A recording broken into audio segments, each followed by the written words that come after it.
बिस्मिल्लाहिर्रहमानिर्रहीम। अस्सलामु अलैकुम। You are watching my channel Professor Hassan Hamayon. That channel is for enhancing the knowledge of statistics, learning the concepts of mathematics, doing spoken English course and becoming good at English grammar. Dear students, हमने last English grammar के lecture में एक बहुत अहम topic preposition discuss किया था। आज preposition का लेक्चर नंबर 2 है। आज का लेक्चर स्टार्ट करने से पहले मैं आपसे रिक्वेस्ट करूंगा कि अगर अभी तक आपने मेरे चैनल को सब्सक्राइब नहीं किया तो अभी मेरे चैनल को सब्सक्राइब करें, लाइक करें, शेयर करें और बेल आइकन को ज़रूर क्लिक करें ताकि आपको मेरे स्पोकन इंग्लिश के और इंग्लिश ग्रामर के मज़ीद लेक्चर्स की वीडियोस मिलती रहें। Let's start. सबसे पहले मैंने आपको बताया था कि प्रपोजिशन किसको कहा जाता है। प्रपोजिशन वो लफ्ज़ है जो एक वर्ब में और एक नाउन में ताल्लुक़ को शो करता है। For example, Muslims believe in the brotherhood. मुसलमान भाईचारे पर यकीन रखते हैं। इस जुमले में इन एक प्रपोजिशन है जो एक वर्ब बिलीव यकीन रखना और एक नाउन ब्रदरहुड भाईचारा में ताल्लुक़ शो कर रहा है। Muslims believe in the brotherhood, इन ने ताल्लुक़ शो किया बिलीव का जो कि वर्ब है और ब्रदरहुड यानी भाईचारे का। प्रपोजिशन वो लफ्ज़ है जो दो नाउन्स में ताल्लुक़ शो करता है। For example, the boys are in the room, कमरे में लड़के हैं। इस जुमले में इन एक प्रपोजिशन है जो दो नाउन्स, बॉयज़ लड़के एक नाउन है और रूम भी एक नाउन है कमरे, इनमें ताल्लुक़ शो कर रहा है। The bird is in the cage, परिंदा पिंजरे में है।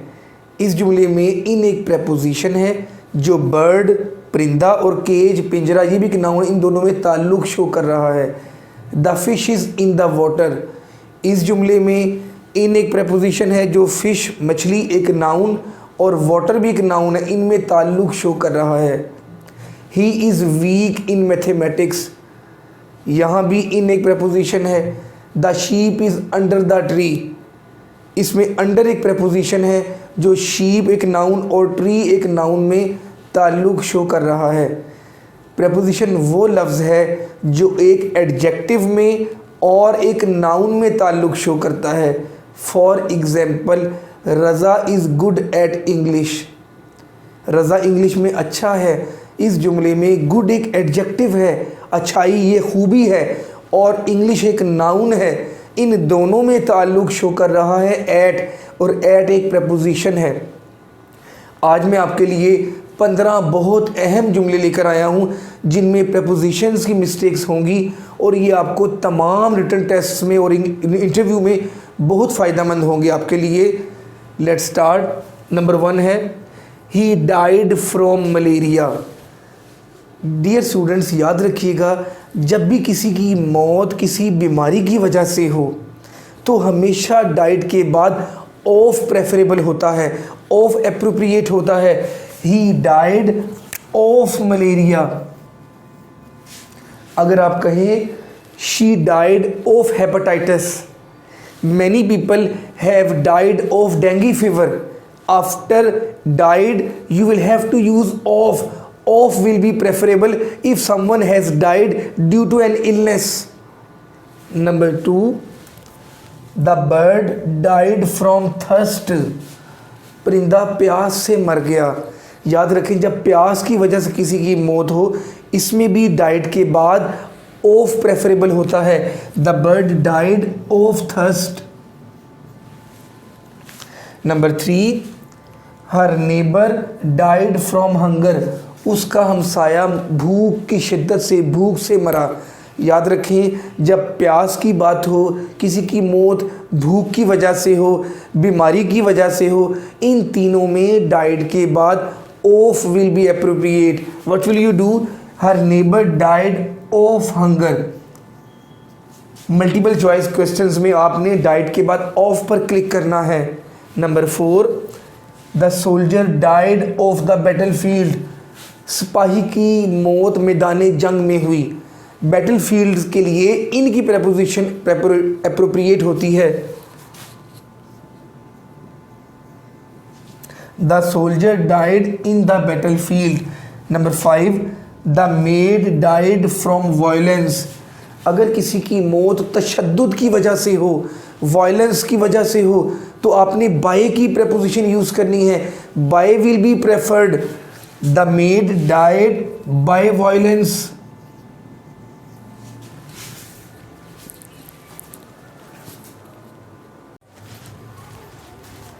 नंबर 6 है the murderer died at the scaffold. जो कातिल है उसकी मौत तख्ता दार पर हुई। याद रखिएगा, जब किसी की मौत स्कैफल्ड पर होती है उसके लिए प्रेपोजिशन ऑन प्रेफरेबल होती है। That will be the murderer died on the scaffold. Number 7 है the poor mason died of overwork. अगर किसी की मौत बहुत ज़्यादा मेहनत की वजह से हो उसके लिए फ्रॉम बेहतर होती है preposition. That will be the poor mason died from overwork. That will be the better option. Number 8, the officer fought bravely but died with wands. Officer बड़ी बहादुरी से लड़ा, बड़ी जुर्रत के साथ, बड़ी दलेरी के साथ लड़ा, लेकिन वो ज़ख्मों की ताब ना ला सका और उसकी डेथ हो गई, वो मर गया।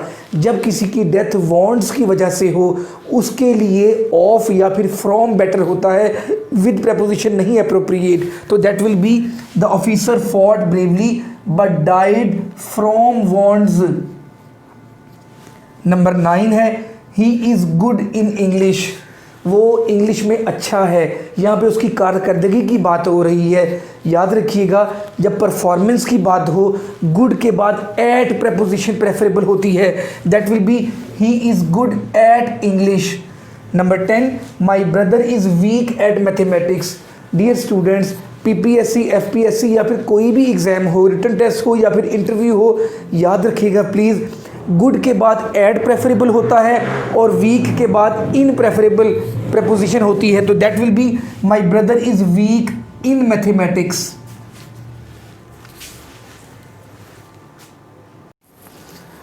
नंबर 11 है the barber is slow in cutting.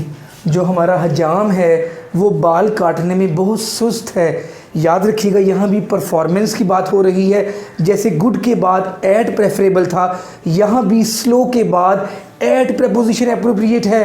What will you do? The barber is slow at cutting. Number 12 है robbers are clever in snatching. याद रखिएगा, क्लेवर के बाद भी एट प्रेफरेबल होता है। That will be clever at snatching. Number 13, she is bad in cooking. Good के बाद भी एट लगता है और बैड के बाद भी एट अप्रोप्रिएट होता है, मोस्ट सूटेबल बेटर होता है। That will be she is bad at cooking. Number 14, our tailor is quick in stitching. हमारा जो दर्जी है वो कपड़े सीने में जल्दी करता है, उसकी स्पीड फास्ट है। क्विक के बाद भी एट प्रेपोजिशन होती है। Our tailor is quick at stitching. The last one of today's lecture is 15th, your book is similar with mine. Dear students, मैंने अपने एक लेक्चर में आपको लास्ट टाइम बात बताई थी, इन्फीरियर हो, जूनियर हो, सुपीरियर हो, प्रायर हो और एक सिमिलर भी है। इन तमाम के बाद to is the better preposition, similar to mine. आपकी जो किताब है वो मेरी किताब जैसी है, your book is similar to mine. आपसे रिक्वेस्ट है कि आज के लेक्चर पे ज़रूर कमेंट करें और मुझे वो टॉपिक बताएं ग्रामर का जिसमें मैं आपके लिए वीडियो बनाऊं। अस्सलाम वालेकुम।